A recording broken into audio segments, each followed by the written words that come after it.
Hello बच्चों। हमने आप लोगों को पिछले वीडियो में बताया था कि आपको 11वीं में कक्षा 11 में क्या क्या पढ़ना है। तो इसमें हम फिज़िकल केमिस्ट्री में पहला चैप्टर आज से स्टार्ट करेंगे और वो है रसायन की कुछ मूलभूत अवधारणाएं। ठीक है, इसके अंतर्गत क्या पढ़ना है आप लोगों को वो हम पढ़ते हैं। पहले स्टार्ट करते हैं। पहला है द्रव्य या पदार्थ। ठीक है, द्रव्य, इसी को हम पदार्थ भी बोलेंगे और इसको इंग्लिश में बोलते हैं मैटर और सब्सटेंस। क्या बोलेंगे? इसको हम सब्सटेंस भी बोलते हैं। सब्सटेंस माने पदार्थ। ठीक है, तो इंग्लिश में समझ रहा हो, कभी कभी पढ़ाते समय आदमी सब्सटेंस बोल देता है, तो ये समझो ये द्रव्य है ना कि द्रव। ठीक है, अब इसको समझो। ऐसी कोई भी वस्तु जिसका द्रव्यमान होता है, जो स्थान घेरता है, जिसे इंद्रियों से महसूस या अनुभव किया जा सकता है, द्रव्य या पदार्थ कहलाता है। इसका मतलब है कि आप अपने चारों ओर जो भी चीज़ें देखते हैं वो सब क्या है? द्रव्य। ठीक है ना, क्योंकि हर चीज़ का क्या होता है? द्रव्यमान होता है, स्थान घेरता है और हम इसको या तो हम इसको इंद्रियों के द्वारा, जैसे हवा है। ठीक है, हवा चलती है तो हम महसूस करते हैं कि हवा बह रही है। ठीक है, तो ये क्या है? द्रव्य है। इसका भी, हवा का भी भार होता है। आप लोगों ने छोटी क्लास में पढ़ा होगा कि खाली गुब्बारे को जब हम वेट करते हैं तो वो हल्का होता है, लेकिन जब उसमें हवा भर दी जाती है और जब हम उसको वेट करते हैं, तौलते हैं, तो उसका वजन आता है। इसका मतलब हवा में भी वजन होता है। हवा स्थान घेरती है, आप उसको फूंकते हैं तो गुब्बारा क्या होता है? बढ़ता जाता है। तो जो भी पदार्थ ऐसा आपको दिखे, जो भी वस्तु जिसका द्रव्यमान हो, मतलब भार हो, जो स्थान घेरे और जिसे हम इंद्रियों के द्वारा महसूस कर सकें, अनुभव कर सकें, वो सब क्या कहलाएगा? द्रव्य। ठीक है, अब हम पढ़ते हैं द्रव्य का वर्गीकरण कैसे करेंगे। ठीक है ना, सब परिभाषा लिख दी है, आप लोग नोट कर सकते हैं इसमें। पदार्थ, इसका वर्गीकरण। द्रव्य को हम दो प्रकार से विभाजित करेंगे, दो प्रकार से। एक है भौतिक वर्गीकरण, जिसको हम फिजिकल क्लासिफिकेशन कहेंगे। दूसरा है रासायनिक वर्गीकरण, जिसे हम केमिकल क्लासिफिकेशन कहेंगे। इसमें भौतिक, इसको हम डिटेल में लेंगे। इसको जब हम आगे बांटते हैं, भौतिक वर्गीकरण के अवस्था के अनुसार बढ़ता है। इसको हम ठोस, द्रव और गैस, तीन इसमें बांटेंगे। तीन तरह में होंगे। एक और है चौथा, अब इसमें प्लाज्मा है, लेकिन मेन है ये तीन ही। इसको आपको पढ़ना है, इसको आगे डिटेल में और पढ़ेंगे। नेक्स्ट है रासायनिक वर्गीकरण। इसको हम दो प्रकार से विभाजित करेंगे। एक है शुद्ध पदार्थ, दूसरा है मिश्रण। शुद्ध पदार्थ जो होंगे ये दो प्रकार के होंगे, तत्व और यौगिक। तत्व एलिमेंट जिसको कहते हैं, यौगिक को कंपाउंड कहेंगे। ठीक है, क्यों ये शब्द इसलिए लिखे गए हैं क्योंकि आप लोगों को ये वर्ड यूज होने हैं। धीरे धीरे आप लोग पढ़ोगे तो आपको समझ में आएगा एलिमेंट और ये सब। ठीक है, तो आपको थोड़ा साइंस में इंग्लिश का भी शब्द का तो यूज करना ही है। तो अब हम पढ़ते हैं, दो प्रकार के होंगे, तत्व और यौगिक। ये दोनों शुद्ध होंगे, ये देखिए शुद्ध पदार्थ हैं।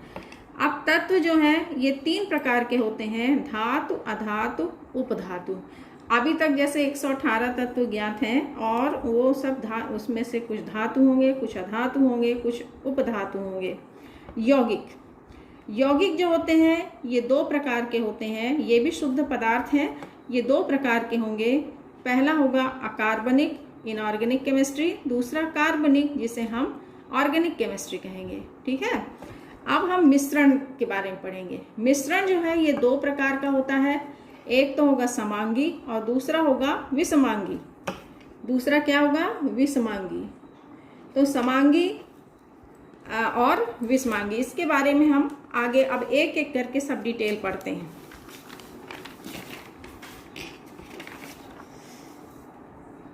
ये देखिए, इसका वर्गीकरण आपको हमने बताया है। कैसे जानोगे कि ये ठोस, द्रव और गैस है? ठीक है, भौतिक वर्गीकरण में अभी हमने बताया कि ये जो द्रव्य होता है ये 3 प्रकार में बांटते हैं, ठोस, द्रव और गैस। ये द्रव और ये द्रव्य दोनों में अंतर है। ये द्रव जो है इसका प्रकार में है, ठीक है, अवस्था के अनुसार बांटा गया है। तो ठोस हम किसको कहेंगे, ये चित्र आप देखिए, इस तरह की संरचना आपको समझ में आएगा। द्रव कैसी होगी, इसके अणु की संरचना ऐसे ही होगी और इस तरह से व्यवस्थित होंगे। गैस के अणु इस तरह से व्यवस्थित होंगे। आप देख रहे हो इसके जो रचक कण है, रचक कण मतलब अणु, ये कैसे हैं, बिल्कुल पास पास है, सटे सटे ऐसे ऐसे सटे होंगे। मतलब इनके बीच में जो अवकाश होगा ये बिल्कुल ही नहीं होगा या नगण्य होगा। और जब पास पास होंगे तो इनके बीच आकर्षण बल भी अधिक होगा, ठीक है ना। तो जब आकर्षण बल अधिक होगा, अवकाश कम होगा, तो क्या होगा, ये बंधे रहेंगे तो इनका आकार और आयतन क्या हो जाएगा, निश्चित। जैसे कि आप देखते हो कि टेबल है, चौक है, डस्टर है, पेन है, किताब है, ये सब क्या होते हैं, ठोस है, ठीक है। तो ये जैसे कि वैसे ही रहते हैं क्योंकि इनका आकार और आयतन निश्चित होता है। आकार आयतन क्यों निश्चित है, क्योंकि इनके बीच में जो अंतर अणु का अवकाश है वो बहुत कम है, ना के बराबर है, और इनके बीच में आकर्षण बल कैसा है, प्रबल है, ठीक है ना। अब इसीलिए ये क्या होंगे, दृढ़ होंगे, इसीलिए ये कठोर होंगे और अणु पास पास होंगे। तो संपीड्य का मतलब है इसको हम दबा नहीं सकते हैं, मतलब हम इसको पास पास नहीं ला सकते हैं, ठीक है ना। तो ये हो गया असंपीड्य। संपीड्य का मतलब होता है अणुओं को दबाना। तो जब ये पास पास है तो इनको हम और अधिक दबा नहीं सकते हैं। दूसरा है द्रव। ये अवस्था के अनुसार पढ़ रहे हैं। द्रव में देख रहे हो अणुओं के बीच में जो अवकाश है ये अधिक है, किसकी अपेक्षा, ठोस की अपेक्षा। जब दूर दूर होंगे तो इनके बीच आकर्षण बल भी इसकी अपेक्षा कम होगा। जब आकर्षण बल कम होगा तो ये क्या होंगे, इनका आयतन निश्चित नहीं होता है। आयतन निश्चित होता है लेकिन आकार निश्चित नहीं होता। आप कप में डालते हो, कप जैसे हो जाएगा, ग्लास में डालोगे तो ग्लास जैसे हो जाएगा, मतलब इनका आकार निश्चित नहीं होता है, ठीक है ना। तो यही लिखा हुआ है। द्रव आप किस आप तो समझ रहे होगे ना, इनमें कैसा बहने का गुण पाया जाता है और इसमें ये वाष्पशील होते हैं। अणु इनको हम दबा सकते हैं, मतलब इसमें थोड़ा सा संपीड्यता का गुण पाया जाता है, इसकी अपेक्षा पाया जाएगा अधिक, ठीक है। मतलब कि अब आप समझ गए हो ठोस किसको कहेंगे, द्रव किसको कहेंगे, ठीक है। नेक्स्ट है गैस। गैस में अणु देखिए दूर दूर स्थित है। अब जब दूर दूर स्थित होंगे तो ये अवकाश बहुत अधिक है। अवकाश अधिक होगा तो इनके बीच आकर्षण बल भी क्या हो जाएगा, बहुत कम हो जाएगा। दूर दूर है तो आकर्षण बल कम हो जाएगा। अब जब आकर्षण बल कम होगा तो ना तो इनका आकार निश्चित होगा, ना इनका आयतन निश्चित होगा, मतलब इनका आकार और आयतन कैसा होगा, अनिश्चित, ठीक है ना।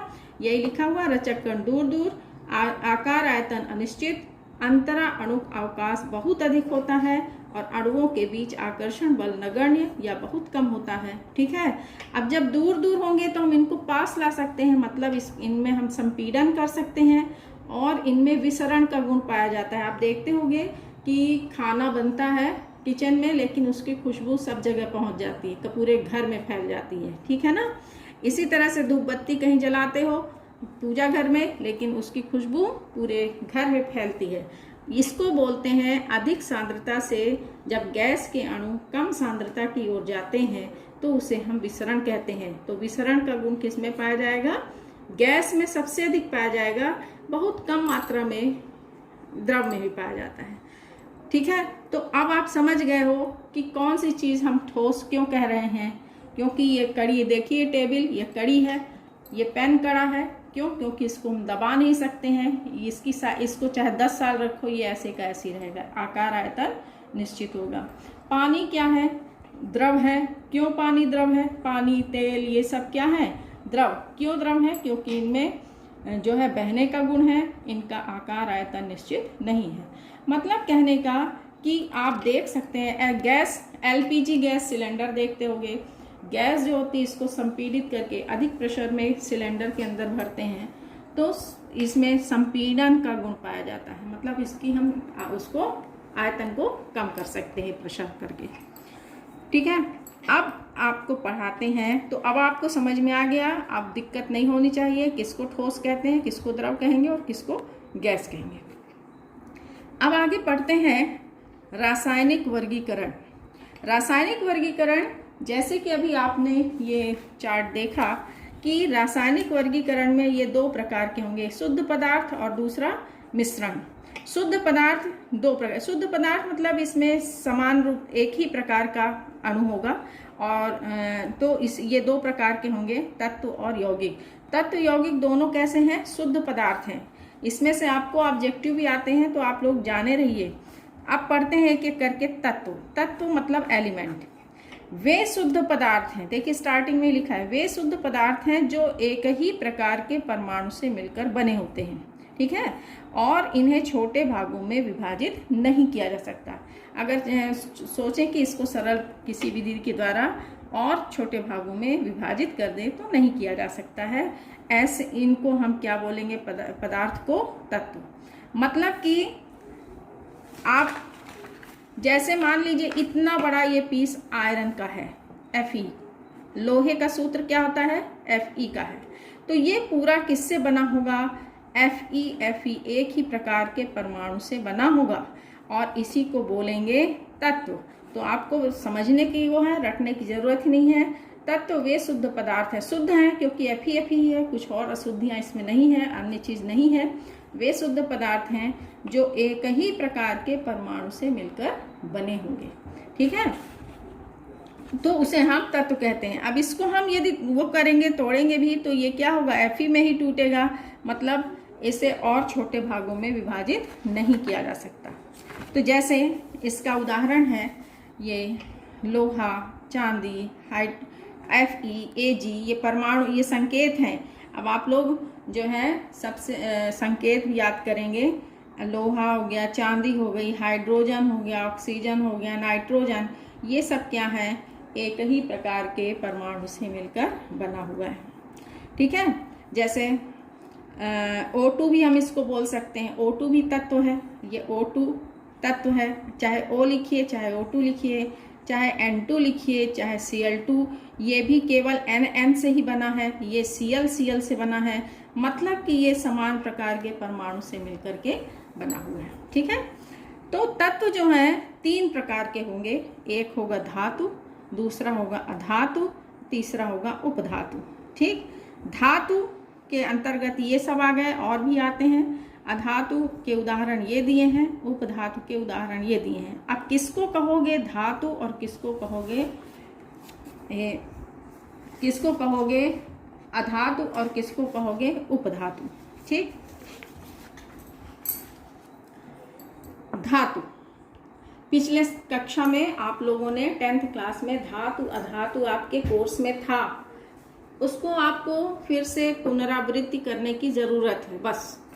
तो ये सब चीज़ें आप लोग पहले भी छोटी 8th से पढ़ते आ रहे हो, और 10th में तो ये बहुत ही इम्पॉर्टेंट क्वेश्चन था, आपने लिखा भी होगा, हो सकता है आया भी रहा हो, धातु और अधातु में अंतर करके। ठीक है, तो धातु जिसको हम मेटल बोलेंगे, वे तत्व जो विद्युत और ऊष्मा के सुचालक होते हैं, है ना, ये ठोस होते हैं। पारा को छोड़कर, पारा जो होता है ये किस अवस्था में पाया जाता है? द्रव अवस्था में, लेकिन ये धातु है। बाकी जितनी भी धातुएं होंगी वो ठोस होते हैं। तो ठोस होते हैं, आघात वर्धनीय होते हैं, तन्यता का गुण पाया जाता है, और ये धातुएं विद्युत धनात्मक होती हैं। ठीक है, तो वे तत्व जो विद्युत और ऊष्मा के सुचालक होते हैं, ठोस होते हैं, आघात वर्धनीय, तन्य तथा विद्युत धनात्मक होते हैं, इनमें धात्विक ध्वनि होती है, तो वो क्या कहलाते हैं? धातु। ठीक है, तो आपने देखा होगा घर में भी लोहा है, गिरता है जमीन में तो खन्न से आवाज आती है, ये धात्विक ध्वनि कहलाती है। तन्यता का मतलब होता है खींच करके तार बनाना। आप देखते होंगे घर में बिजली का तार वगैरह होते हैं, सब धातुओं के बने होते हैं। सोने चांदी के आभूषण, सोने के तार खींच करके और उसके आभूषण बनाए जाते हैं।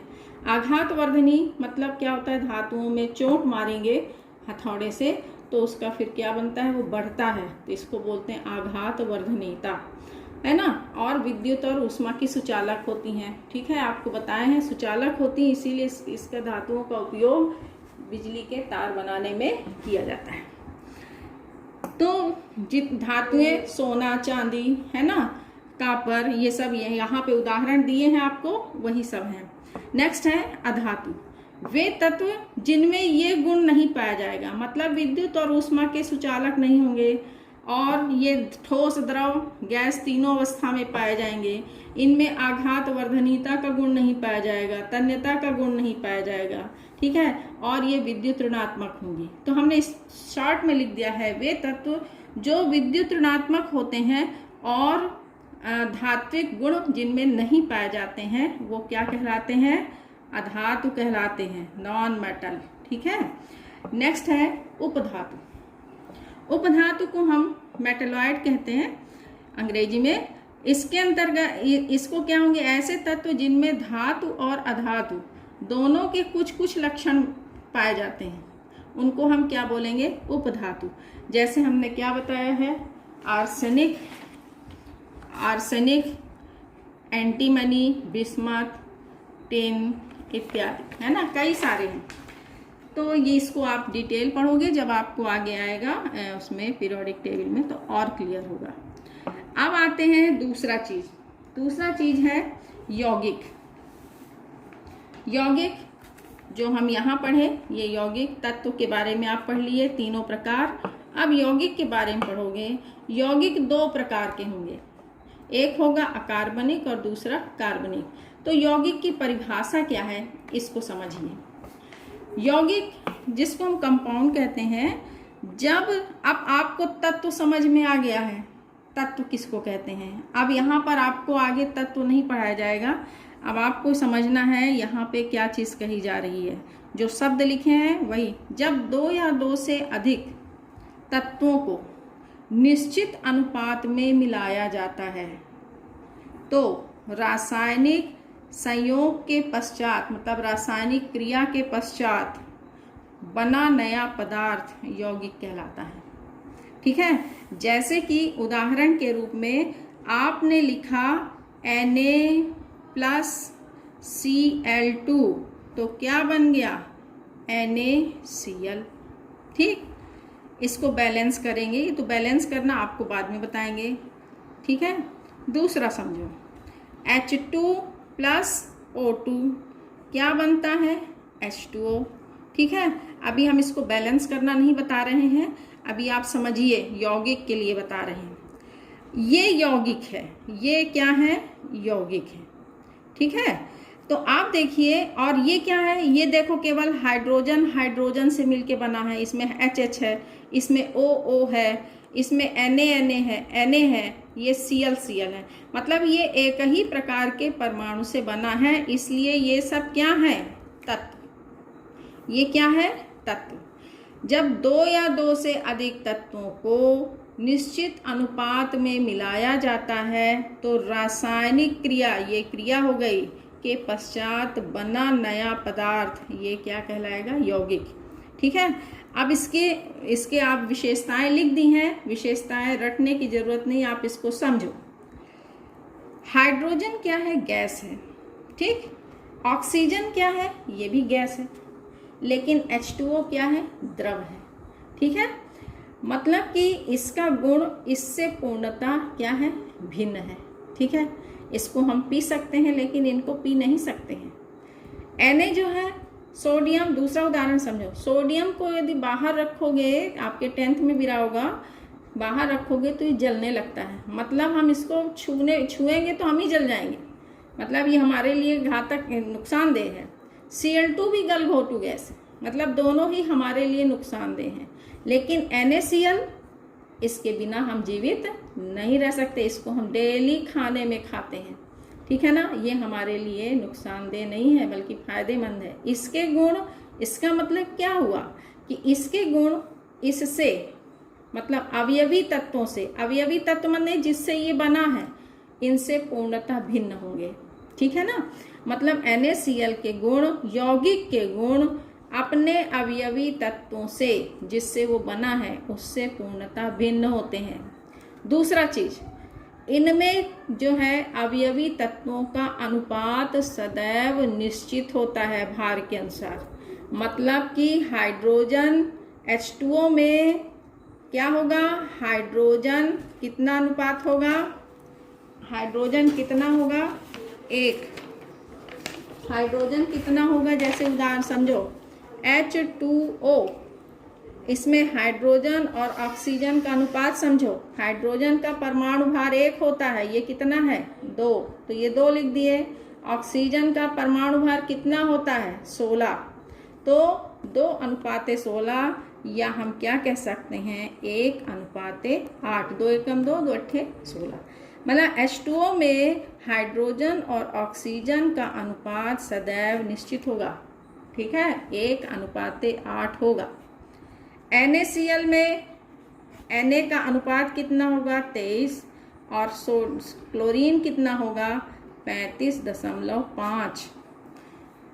निश्चित होता है, सदैव निश्चित होगा, चाहे आप कहीं से भी प्राप्त करोगे, ठीक है ना। तो और तीसरा गुण समझो। तीसरा गुण, आप चाहे सोचें कि आपको नमक तो देखे होगे घर में यूज होता है, ठीक है, तो आप सोचें कि हम नमक से Cl क्लोरीन अलग कर दें और सोडियम अलग कर दें, तो क्या आप अलग कर पाते हो, बिनकर, देखकर, चुनकर, घोलकर नहीं कर पाते हो। मतलब कि यौगिक से हम उसके अवयवी तत्वों को अलग नहीं कर सकते हैं। आप इसी तरह से पानी है, पानी से आप सोचें कि हाइड्रोजन अलग कर दें, ऑक्सीजन अलग कर लें, तो हम अलग नहीं कर पाते हैं सरल भौतिक विधि द्वारा, ठीक है ना।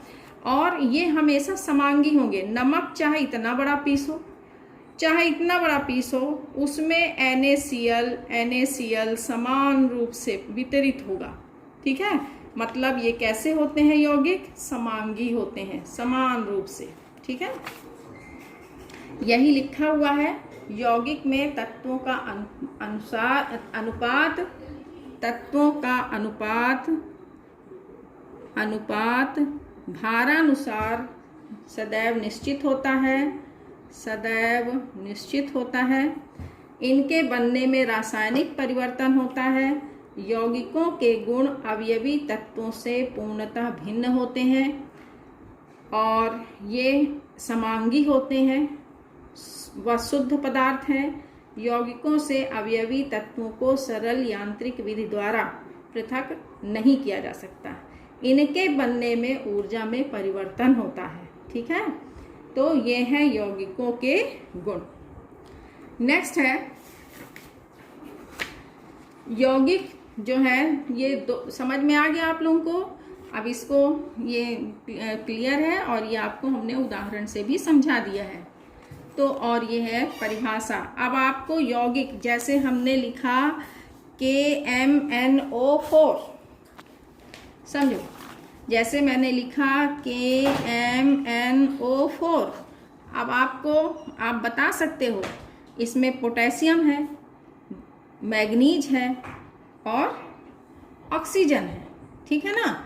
इसका मतलब ये पोटेशियम 3 तत्व से बना है, ठीक है, जिनका अनुपात निश्चित है, तभी ये बना, इसलिए ये क्या है, यौगिक है, ठीक है ना। तो आप जब इस तरह का कोई भी चीज देखो जिसमें एक से अधिक तत्व हो, जैसे आप ग्लूकोज कहते हो C6H12O6, तो देख रहे हो इसमें कार्बन है, हाइड्रोजन है, ऑक्सीजन है, ये 3 तत्वों को मिलाने पर निश्चित अनुपात में बना है। इसमें अनुपात निश्चित है, इसलिए ये क्या है, यौगिक है। आ रहा समझ में। अब नेक्स्ट आपको बताते हैं इसके प्रकार। यौगिक जो है ये 2 प्रकार के होते हैं। एक पहला हमने क्या बताया था, कार्बनिक यौगिक। दूसरा है अकार्बनिक यौगिक, इनऑर्गेनिक कंपाउंड, ठीक है, कंपाउंड।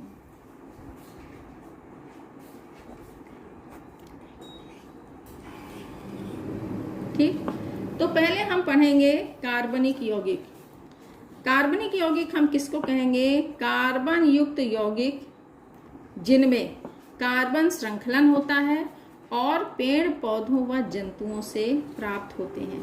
ठीक है, पर ऐसा नहीं है कि केवल पेड़ पौधों, अब तो इसका हम सिंथेसिस भी करते हैं, पर जनरली जो है यही है कि कार्बनिक यौगिक कार्बन युक्त यौगिक होंगे, जो कहाँ से अधिकतर पाए जाते हैं, पेड़ पौधों और जंतुओं से पाए जाते हैं, जैसे कि कार्बोहाइड्रेट, प्रोटीन, विटामिन्स, बहुत सारी जो भी चीज़ें हैं आप देखते हो आजकल जितने भी बहुलक वगैरह हैं, ये सब कार्बनिक यौगिक हैं।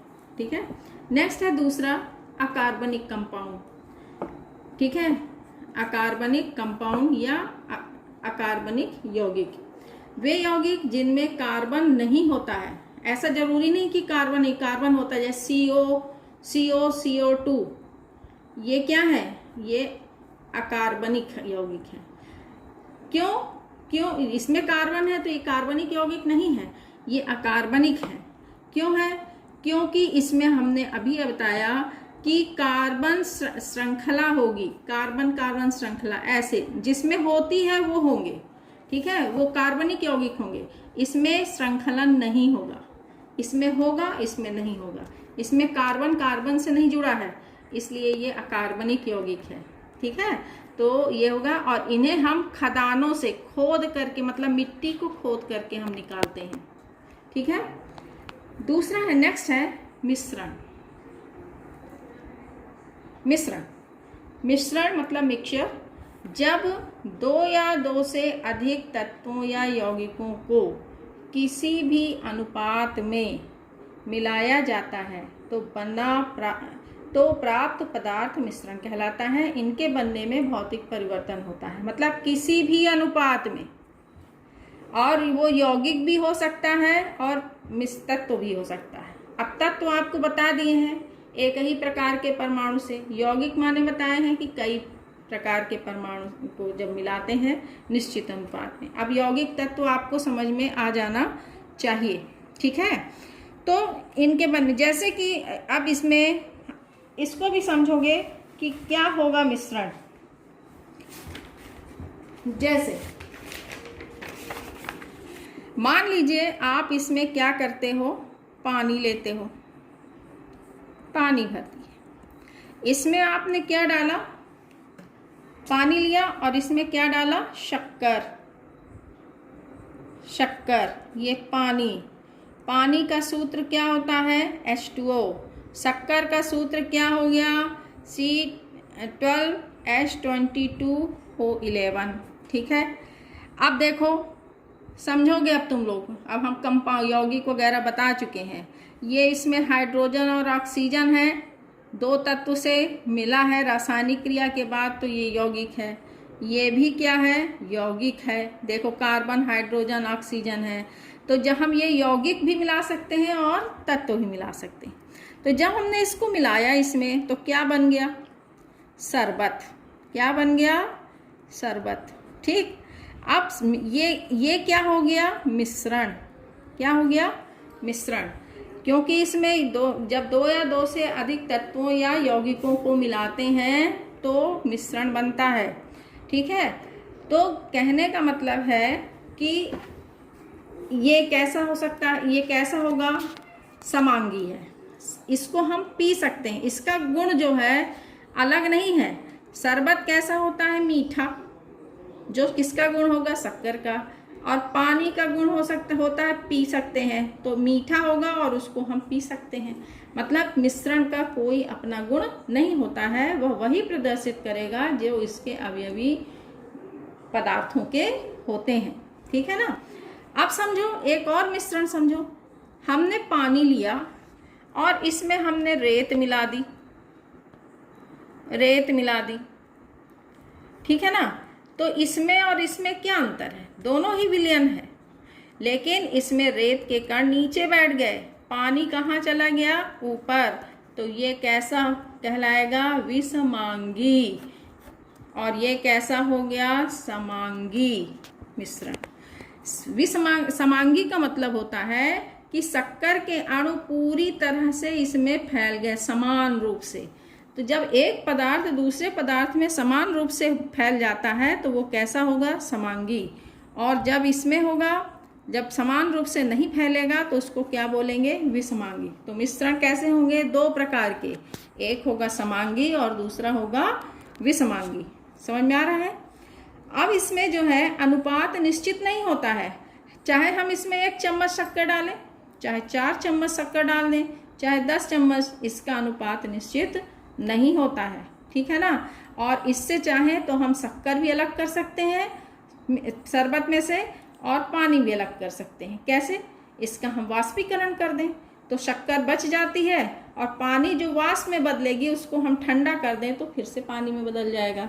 तो मिश्रण में से हम उसके अवयवी पदार्थों को अलग कर सकते हैं। जैसे उदाहरण एक और समझो, यहाँ पर हमने लकड़ी का बुरादा लिया, इसमें हमने लोहा मिला दिया, लोहे का बुरादा मिला, लोहे के पील्स मिला दिए।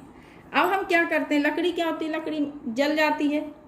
या हम दूसरा चीज़, लोहे का गुण है चुंबक की ओर आकर्षित हो जाना, इसके ऊपर हम क्या ले गए, चुंबक ले गए, तो क्या होगा, जितना भी लोहे के हैं कण वो सब क्या होंगे, इसमें चिपक जाएंगे। लकड़ी यहाँ, लकड़ी का बुरादा यहीं बचेगा, लोहा पूरा यहाँ चिपक जाएगा। मतलब कि इसका अनुपात निश्चित नहीं है, इसको हम पृथक कर सकते हैं, इसका कोई अपना गुण नहीं है, मिश्रण का वही गुण है जो उसके अवयवी पदार्थों के हैं। यही आपका मिश्रण के गुण ये लिख दिए हैं, ये है मिश्रण के गुण, ये पूरा लिखा हुआ है, ठीक है। ये उदाहरण हमने समझा दिया है। अब समांगी और विषमांगी भी समझा दिए हैं कि जैसे पानी में शक्कर डाल दो, नमक डाल दो, नमक के कण पूरी तरह फैल जाते हैं पानी में समान रूप से, तो उसको हम समांगी कहेंगे। जो पानी में रेत मिट्टी डाल दो तो वो भी समांगी, मतलब समान रूप से नहीं फैले। ये परिभाषा लिखी है, जब एक पदार्थ दूसरे पदार्थ में समान रूप से वितरित हो जाता है तो समांगी मिश्रण, और जब एक पदार्थ दूसरे पदार्थ में समान रूप से वितरित नहीं होता है तो उसे हम विषमांगी मिश्रण कहते हैं। हो गया, आज इतना ही। इसके आगे आपको अगले वीडियो में देंगे और पढ़ाएंगे, ठीक है।